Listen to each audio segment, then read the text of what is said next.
ಜಗನ್ಮಾತೆಯ ಪುಣ್ಯತಾಣದಲ್ಲಿ ಗುರುವಿನ ಕರ್ಮಭೂಮಿ, ಗುರುವಿನ ತಪೋಭೂಮಿ ಒಳಗ ಗುರುವಿನ ಆಜ್ಞೆಯಂತೆ, ಗುರುವಿನ ಆಶಯದಂತೆ, ಗುರುವಿನ ಸಂಕಲ್ಪದಂತೆ ಈ ನಾಡೊಳಗ ಮಠಕ್ಕಾಗಿ ಅಲ್ಲ, ಮಠದ ಜೀರ್ಣೋದ್ಧಾರಕ್ಕಾಗಿ ಅಲ್ಲ, ತನಗಾಗಿ ಅಲ್ಲ, ಈ ಸಮಾಜದೊಳಗಿರ್ತಕ್ಕಂಥ ಸರ್ವ ಧರ್ಮದ ಎಲ್ಲ ರೈತರಿಗಾಗಿ, ಎಲ್ಲ ಭಕ್ತರಿಗಾಗಿ ಈ ತನು ಮನ ಸಮರ್ಪಿತ ಅಂತ ಹೇಳಿ ಅಧಿಕ ಮಾಸದೊಳಗ 48 ದಿನಗಳ ಕಾಲ ಕಠೋರ ತಪ ಅನುಷ್ಠಾನವನ್ನ ಮಾಡಿರುವಂತಹ ಈ ಎಲ್ಲ ಕಾರ್ಯಕ್ರಮದ ಪಾವನ ಸಾನ್ನಿಧ್ಯವನ್ನು ದಯಪಾಲಿಸಿರ್ತಕ್ಕಂಥ ಈ ಎಲ್ಲ ನಮ್ಮೆಲ್ಲರ ಮನವನ್ನ ಮನೆಯನ್ನ ಬೆಳಗಿರುವಂತಹ ಶ್ರೀಮನ್ ನಿರಂಜನ ಪ್ರಣವ ಸ್ವರೂಪ ಡಾಕ್ಟರ್ ಗುರುಪಾದಲಿಂಗ ಮಹಾಶಿವ ಯೋಗಿಗಳವರ ದಿವ್ಯ ಚರಣಾರವಿಂದಗಳಲ್ಲಿ ಅನಂತ ಭಕ್ತಿಯ ಪ್ರಣಾಮಗಳನ್ನ ಸಲ್ಲಿಸ.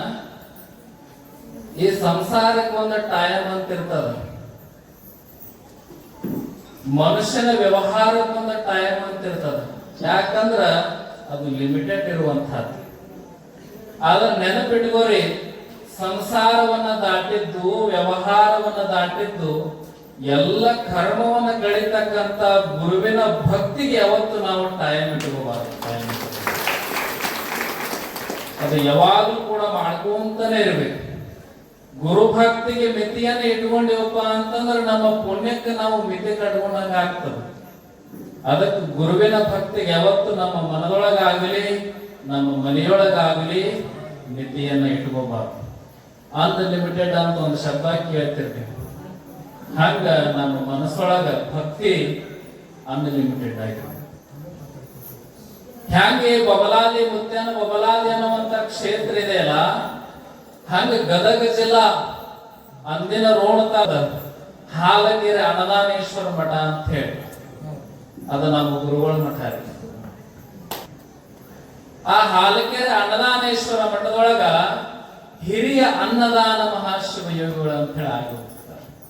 ಹಂಗ ಇಲ್ಲಿ ನಮ್ಮ ಬಬಲಾದಿಯೊಳಗ ಚನ್ನವೀರ್ ಗುತ್ತೇವ್ರ ಅಂತ ಆಗ್ಬೋದಲ್ಲ, ಹಂಗ ಹಿರಿಯ ಅನ್ನದಾನ ಮಹಾಸ್ವಾಮಿಗಳಾಗಿ ಘಟ್ಟದ ಅಜ್ಜವರು ಅಂತ ಹೇಳಿ ಕರೀತಿರ್ತಾರ. ಅವರು ಎಷ್ಟು ವಯಸ್ಸಿನೊಳಗ ಮಠಕ್ಕೆ ಹಾಕ್ತಾರಂದ್ರೆ ಸುಮಾರು ಒಂದು 10 ವರ್ಷ ಒಳಗಿದ್ದವರ ಇದ್ದಾಗನ ಅವರು ಮಠಕ್ಕೆ ಹಾಕ್ತಾರಂತ ಪುರಾಣಗಳು ನಾವು ಕೇಳ್ತೀವಿ. ಅಲ್ಲಿ ಅಜ್ಜವರು ಪೂಜೆಗೆ ಹೋದ್ರಂದ್ರ 2 ದಿವಸ 3 ದಿವಸ ಪೂಜೆ ಮುಗಿಸ್ಕೊಂಡು ಬರ್ತಿದ್ರು. ಅವ್ರು ಒಳಗ್ ಪೂಜೆಗೆ ಹೋದ್ರ 2-3 ದಿನ ಬರ್ತಿದ್ದಿಲ್ಲ ಅವ್ರು ಒಳಗ್ ಹೊರಗೆ. ಆ ಹಾಲಕೆರೆ ಗ್ರಾಮದಲ್ಲಿ ಒಬ್ಬಕ್ಕೆ ತಾಯಿ ಇದ್ಲು. ಅವಳ ಹೆಸರು ಪನಿಯಮ್ಮ ಅಂತ ಹೇಳಿ. ಪನಿಯಮ್ಮ ಅಂತ ಹೇಳಿ ಎಷ್ಟು ಭಕ್ತಿವಂತಳ ಅಂದ್ರ ಆ ತಾಯಿ, ಅಜ್ಜೋರು ಯಾವಾಗ ಪೂಜೆ ಮುಗಿಸ್ಕೊಂಡು ಬರ್ತಾರ ಅವಾಗ್ಲೇನ ಮಡಿಯಿಂದ ಹಾಲು, ಆಕಳ ಹಾಲು ಕರೆದುಕೊಂಡು ಬಂದು ಪೂಜ್ಯರಿಗೆ ಸಮರ್ಪಣೆ ಮಾಡುವ. ಅದನ್ನ ಅಜ್ಜಾರ ಹಾಲು ತಗೊಂಡ್ರನ ಏನ್ ಮಾಡ್ತಾಳಪ್ಪ ಅಂತಂದ್ರೆ ಕೊಟ್ಟು ಮನೆಗೆ ಹೋಗ್ತಿರ್ತಾಳ, ಇಲ್ಲ ಅಂದ್ರೆ ಹೋಗ್ತಿರೋದಿಲ್ಲ. ಒಂದು ದಿವಸ ಏನ್ ಆಗ್ತದಂದ್ರ ಅಜ್ಜೋರು ಲಿಂಗ ಪೂಜೆ ಒಳಗ ಲೀನ್ ಆಗ್ತಾರ. ಹೆಂಗ್ ಲೀನ್ ಆಗ್ತಾರಪ್ಪ ಅಂತಂದ್ರ 1 ತಿಂಗಳು ಪೂಜಾ ಕೋಲೆಯಿಂದ ಹೊರಗೆ ಬರೋದಿಲ್ಲ. 1 ತಿಂಗಳು ಪೂಜಾ ಕೋಲೆಯಿಂದ ಹೊರಗೆ. ಯಾವಾಗ ಆ ತಾಯಿ ಪನಿಯಮ್ಮ ನಿಂದಿರ್ತಾಳ, ಅಪ್ಪೋರ್ ಒಟ್ಟ ಬಂದಿಲ್ಲ ಹೊರಗ, ಅವಳ ಸಂಕಲ್ಪ ಏನಾಗಿರ್ತದಪ್ಪ ಅಂತಂದ್ರ ಅಪ್ಪೋರಿಗೆ ನಾನು ಹಾಲನ್ನ ಸಮರ್ಪಣೆ ಮಾಡಾಕ ಬಂದಿನಪ್ಪ ಅಂತಂದ್ರ ಆ ಅಪ್ಪಗ ಹಾಲು ಕೊಟ್ಟ ನಾ ಮನೆಗೆ ಹೋಗ್ತೀನಿ ಅಂತ ಹೇಳ ತಾಯಿ 1 ತಿಂಗಳಾದ್ರೂ ಆ ಮಠದ ಬಾಗಿಲಿಗೆ ಹಾಲಿನ ಸರಿಗೆ ಹಿಡ್ಕೊಂಡು ನಿಂತಿದ್ದಂತ ಹಾಲ್ಕೆರೆ ಮಠದೊಳಗೆ. ನಿಮಗೆ ನೆನಪಿರ್ಲಿ, 1 ತಿಂಗಳ ಆದ್ಮೇಲೆ ಅಪ್ಪೋರು ಶಿವಯೋಗ ಸಮಾಧಿಯಿಂದ ಹೊರಗೆ ಬಂದಾಗ ಆ ತಾಯಿ ಹಂಗ ನಿಂತಿದ್ದು, ಆ ಕೈಯಾಗ ಚರಿಗಿನೂ ಹಂಗ ಇತ್ತು. 1 ತಿಂಗಳ ಆದ್ಮೇಲೂ ಕೂಡ ಚರಗಿ ಒಳಗಿನ ಹಾಲು ಸದಕ್ಕೆ ಕೆಡಲಾರ್ದ ಹಂಗ ಇದ್ದು ಅಂತ.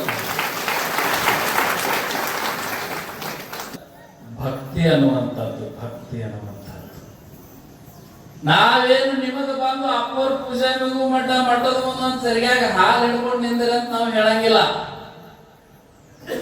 ಆದ್ರೆ ನಾವು ಹೇಳುವುದಿಷ್ಟೇ, ನೀವು ಮಠದ ಅಂಗಳದೊಳಗ ಕಾಲಿಟ್ಟಪ್ಪ ಅಂತಂದ್ರ ನಿಮ್ಮ ಮನಸ್ಸಿನೊಳಗ ನಿಮ್ಮ ಮನದೊಳಗ ಬರೇ ಚನ್ನವೀರ ಶಿವಯೋಗಿ ಹೆಸರು, ಗುರುಪಾದಲಿಂಗ ಶಿವಯೋಗಿ ಹೆಸರು ನಾಮ ಜಪ ಮಾಡಿ ಅಪ್ಪನ ಪಾದಕ್ಕೆ ನಮಸ್ಕಾರ ಮಾಡಿದ್ರೆ ಸಾಕು, ನಿಮ್ಮ ಕರ್ಮ ಎಲ್ಲ ಕಳೆದು ಹೋಗ್ತದ, ನಿಮ್ಮ ಮನಸ್ಸಿನೊಳಗ ಭಕ್ತಿಯ ವನ ಬೆಳೀತದೆ ಅನ್ನುವಂಥದ್ದನ್ನ ನೀವೆಲ್ಲ ನೆನಪಿನೊಳಗಿರ್ಬೇಕಾಗ್ತದೆ.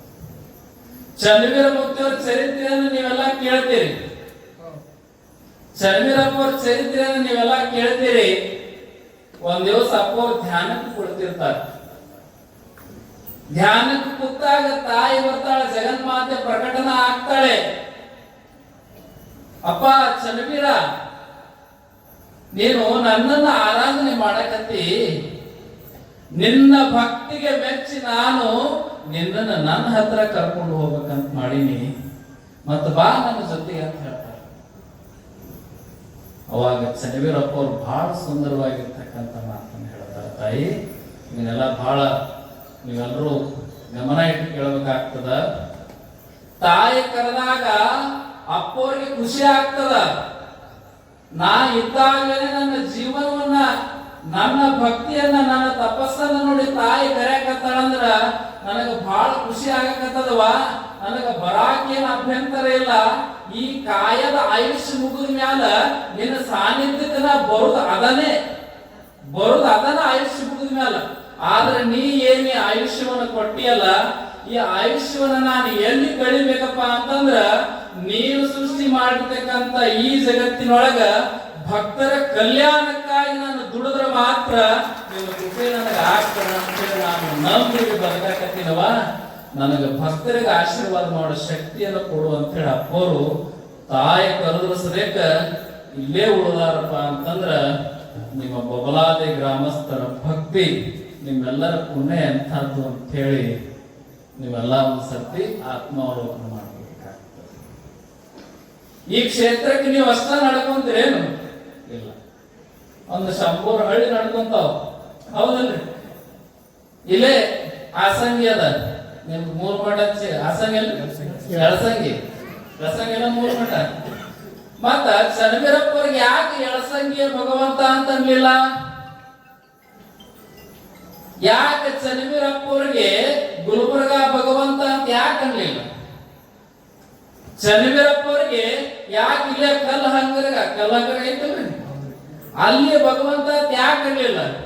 ಬಬಲಾದಿಯ ಭಗವಂತ ಅಂತ ಹೆಸರು ಬಂದದಂದ್ರ ನಿಮ್ಮ ಪೂರ್ವಜರ ಪುಣ್ಯ ತುಂಬಿತಂತೇಳಿ ಈ ಊರಿಗೆ ಬಬಲಾದ ಭಗವಂತ ಹೆಸರು ಬಂದದ ಅಂತ ತಿಳ್ಕೋಬೇಕಾಗ್ತದ. ಬರುವುದು ದೊಡ್ಡದಲ್ಲ, ಕೈಯೊಳಗ ಹೆಸರಿಗೆ ಊರಿಗೆ ಕೀರ್ತಿ ಬರುವುದು ದೊಡ್ಡದಲ್ಲ, ಕಾಯ್ಕೊಂಡು ಹೋಗುದು ಬಹಳ. ಹಂಗ ಬಬಲಾದಿಗೆ ಭಗವಂತ ಚನ್ನವೀರಪ್ಪ ಈ ಊರಿಗೆ ಇಷ್ಟು ಒಳ್ಳೆ ಹೆಸರು ಕೊಟ್ಟಾನಂದ್ರ ಅದನ್ನ ಕಿಂತಿಚ್ಚು ಕೆಳಗ ಆಗಲಾರದಂಗ ನಡೆದುಕೊಂಡು ಕಾಯ್ಕೊಂಡು ಹೋಗ್ತಕ್ಕಂತ ಭಕ್ತಿಯ ಜವಾಬ್ದಾರಿ ಯಾರಿಗದಂದ್ರ ಅದು ಬಬಲಾದಿಯ ಸದ್ಭಕ್ತರಿಗೆ ಅದೇ ಅನ್ನುವಂಥದ್ದು ನಾವೆಲ್ಲ ತಿಳ್ಕೊಬೇಕಾಗ್ತದೆ. ಗುರುಪಾದಲಿಂಗ ಶಿವೇಗಳವರು ಗುರುವಿನ ಸಂಕಲ್ಪದ ಮೇರೆಗೆ, ತಾಯಿಯ ಆಶೀರ್ವಾದದ ಮೇರೆಗೆ ಇಷ್ಟು ದೊಡ್ಡ ಭಕ್ತಿಯ ಸಾಮ್ರಾಜ್ಯವನ್ನ ಕಟ್ಟಿದ್ದಾರೆ. ಅವ್ರ ಮನಸ್ಸೊಳಗ ಮೈಯೊಳಗ ಜಗನ್ಮಾತೆ ತುಂಬ್ಯಾಳ, ಗುರು ಚನ್ನವೀರಪ್ಪನ ತುಂಬ್ಯಾನ, ಸದಾವಕಾಲ ತಪಸ್ವಿಗಳವರು.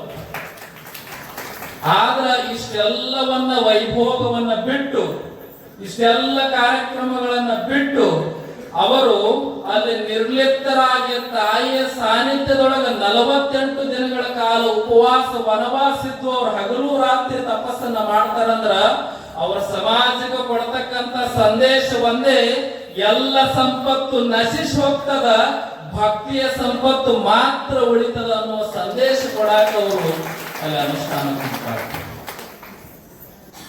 ಯಾವಾಗ ಗುರುವಿನ ಜಾಗದೊಳಗೆ ನಾನು ಕಾಲಿಟ್ಟಿನಂದ್ರ ಆ ಗುರುವಿನ ಜಾಗಕ್ಕೆ ಭಕ್ತಿ ಮುಟ್ಟಿಸಿ ಅಲ್ಲಿಂದ ಹೊರಗೆ ಹೋಗೋ ತನಕ ಆದ್ರೂ ಈ ಮನಸ್ಸನ್ನ ಶುದ್ಧಿ ಇಟ್ಟುಕೊಂಡು, ಈ ಶರೀರವನ್ನ ಶುದ್ಧಿ ಇಟ್ಟುಕೊಂಡಾಗ ಮಾತ್ರ ಗುರುವಿನ ಆಶೀರ್ವಾದ ಆಗ್ತದ ಅನ್ನುವಂಥದ್ದನ್ನ ನೀವೆಲ್ಲ ತಲೆಯಾಗಿಟ್ಕೊಂಡು. ಇಲ್ಲ ಅಂತಿರಲ್ಲ, ಚುಟ್ಟ ಸೇರಿದ್ರೆ ಏನಾಗ್ತದ್ರಿ? ಹೊಗೆ ಬರ್ತದೆ, ಹೌದಾ? ಚುಟ್ಟ ಏನಾಗ್ತದ? ಬೂದೆ ಆಗ್ತದೆ. ಹೌದಾ? ಬೂದೆ ಆಗ್ತದೆ. ಗುರುವಿನ ಜಾಗದೊಳಗ ಬಂದು ಮೈ ಮರೆತೀರಿ ಅಂದ್ರ ನಿಮ್ಮ ಆಯುಷ್ಯ ಹೊಗೆ ಹೋದಂಗ ಹೋಗ್ತದ, ನಿಮ್ಮ ಕಾಯ ಸುಟ್ಟು ಬೂದೆ ಆಗ್ತದ, ನಿಮ್ಗೆ ಮುಕ್ತಿ ಸಿಗೋದಿಲ್ಲ, ನಿಮಗೆ ಭಕ್ತಿ ಸ್ಥಳಾನು ಸಿಗೋದಿಲ್ಲ ಅನ್ನುವಂಥ ತಲೆಯಾಗಿರ್ಬೋದು. ಇಲ್ಲಿ ಬಂದಾಗ ನೀವು ಬಡವರಾಗ್ರಿ ಶ್ರೀಮಂತರಾಗ್ರಿ ಯಾರೇ ಆಗ್ರಿ, ಇಲ್ಲಿ ಭಕ್ತಿವಂತರಾದ್ರೆ ಮಾತ್ರ ಈ ಬದುಕು ಬೆಳಗ್ತದೆ, ಇಲ್ಲ ಉರಿತದ ಅನ್ನುವಂಥದ್ದನ್ನ ಇವೆಲ್ಲ ಬರ್ತಾರೆ. ಈ ಭಾಗಕ್ಕೆ ಕಾಶಿಗೆ ಹೋದ್ರೆ ಎಷ್ಟು ಪುಣ್ಯ ಸಿಗ್ತದ, ರಾಮೇಶ್ವರಕ್ಕೆ ಹೋದ್ರೆ ಎಷ್ಟು ಪುಣ್ಯ ಸಿಗ್ತದ ಅಂತ ನಾವ್ ಅಂತೀವಲ್ಲ, ಅಷ್ಟೇ ಪುಣ್ಯ ಇಲ್ಲಿ ಸಿಗ್ತದ ಅಂತ ಹೇಳಿ ಸಾವಿರ ಸಾವಿರ ಭಕ್ತರು ನಿಮ್ಮ ಬಬಲಾದಿಗೆ ಹರಿದು ಬರ್ತಾರೆ ಅನ್ನುವಂಥ ಮಾತನ್ನ ಈ ಸಂದರ್ಭದಲ್ಲಿ ತಿಳಿಯಪಡಿಸ್ತಾ, ನಿಮ್ಮೆಲ್ಲರ ಮೇಲೆ ಗುರು ಚನ್ನವೀರ ಶಿವಯೋಗಿಯ ಮತ್ತು ಗುರುಪಾದಲಿಂಗ ಶಿವಯೋಗಿಗಳವರ ಜಗನ್ಮಾತೆಯ ಕುಮಾರೇಶನ ಎಲ್ಲ ಸಂತ ಮಹಂತರ ಆಶೀರ್ವಾದ ಸದಾಕಾಲ ಇರಲಿ ಅನ್ನುವಂತ ಆಶಯವನ್ನ ಆಶಿಸ್ತಾ